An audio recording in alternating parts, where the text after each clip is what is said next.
Évangile de Luc, chapitre 12.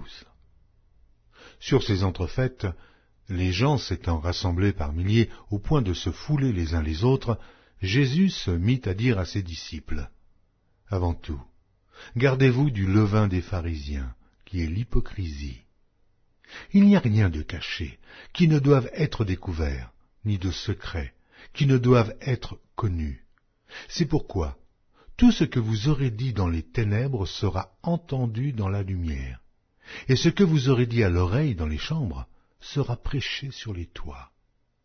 Je vous dis, à vous qui êtes mes amis, ne craignez pas ceux qui tuent le corps, et qui, après cela, ne peuvent rien faire de plus. Je vous montrerai qui vous devez craindre. Craignez celui qui, après avoir tué, a le pouvoir de jeter dans la géhenne, oui, je vous le dis, c'est lui que vous devez craindre. Ne vend-on pas 5 passereaux pour 2 sous? Cependant, aucun d'eux n'est oublié devant Dieu.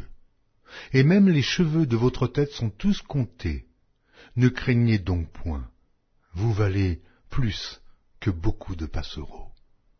Je vous le dis, quiconque me confessera devant les hommes, le Fils de l'homme le confessera devant les anges de Dieu. Mais celui qui me reniera devant les hommes sera renié devant les anges de Dieu. Et quiconque parlera contre le Fils de l'homme, il lui sera pardonné. Mais à celui qui blasphémera contre le Saint-Esprit, il ne sera point pardonné.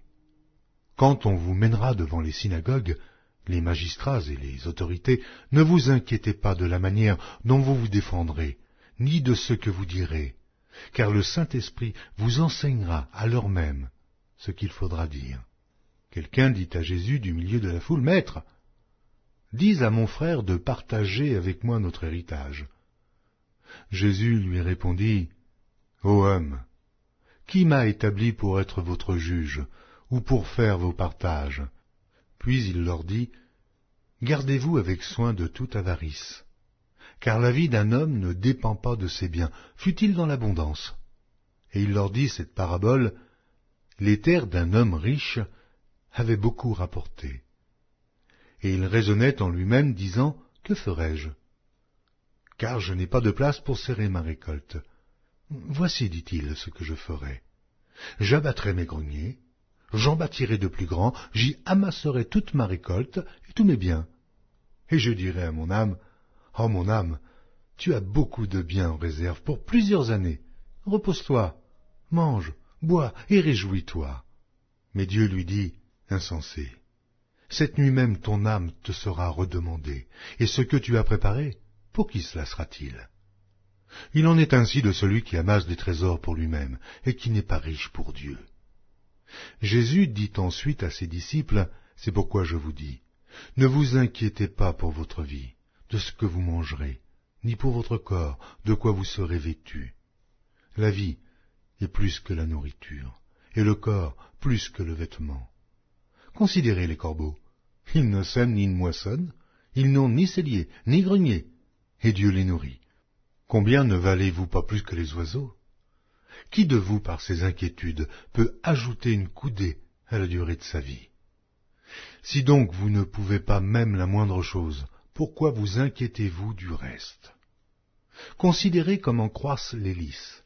Ils ne travaillent, ni ne filent. Cependant, je vous dis que Salomon, même dans toute sa gloire, n'a pas été vêtu comme l'un d'eux. Si Dieu revêt ainsi l'herbe qui est aujourd'hui dans les champs et qui demain sera jetée au four, à combien plus forte raison ne vous vêtira-t-il pas, gens de peu de foi? Et vous, ne cherchez pas ce que vous mangerez et ce que vous boirez, et ne soyez pas inquiets. Car toutes ces choses, ce sont les païens du monde qui les recherchent. Votre Père sait que vous en avez besoin. Cherchez plutôt le royaume de Dieu, et toutes ces choses vous seront données par-dessus. Ne crains point, petit troupeau, car votre Père a trouvé bon de vous donner le royaume. Vendez ce que vous possédez, et donnez-le en aumône. Faites-vous des bourses qui ne s'usent point, un trésor inépuisable dans les cieux, où le voleur n'approche point, et où la teigne ne détruit point. Car là où est votre trésor, là aussi sera votre cœur. Que vos reins soient sains, et vos lampes allumées. Et vous, soyez semblables à des hommes qui attendent que leur maître revienne des noces, afin de lui ouvrir dès qu'il arrivera et frappera. Heureux ces serviteurs que le maître, à son arrivée, trouvera veillant. Je vous le dis en vérité, il se scindra, les fera mettre à table, et s'approchera pour les servir. Qu'il arrive à la deuxième ou à la troisième veille, heureux ces serviteurs, s'il les trouve veillants. Sachez-le bien, si le maître de la maison savait à quelle heure le voleur doit venir, il veillerait, et ne laisserait pas percer sa maison, vous aussi. Tenez-vous prêts, car le Fils de l'homme viendra à l'heure où vous n'y penserez pas. Pierre lui dit, Seigneur, est-ce à nous ou à tous que tu adresses cette parabole? Et le Seigneur dit, quel est donc l'économe fidèle et prudent que le maître établira sur ses gens pour leur donner la nourriture au temps convenable? Heureux ce serviteur que son maître, à son arrivée, trouvera faisant ainsi. Je vous le dis en vérité, il l'établira sur tous ses biens. Mais si ce serviteur dit en lui-même, mon maître tarde à venir, s'il se met à battre les serviteurs et les servantes, à manger, à boire et à s'enivrer, le maître de ce serviteur viendra le jour où il ne s'y attend pas, et à l'heure qu'il ne connaît pas. Il le mettra en pièces et lui donnera sa part avec les infidèles. Le serviteur qui, ayant connu la volonté de son maître, n'a rien préparé, ni n'a pas agi selon sa volonté, sera battu d'un grand nombre de coups. Mais celui qui, ne l'ayant pas connu, a fait des choses dignes du châtiment, sera battu de peu de coups. On demandera beaucoup à qui l'on a beaucoup donné, et on exigera davantage de celui à qui l'on a beaucoup confié. Je suis venu jeter un feu sur la terre, et qu'ai-je désiré, s'il est déjà allumé? Il est un baptême dont je dois être baptisé, et combien il me tarde qu'il soit accompli.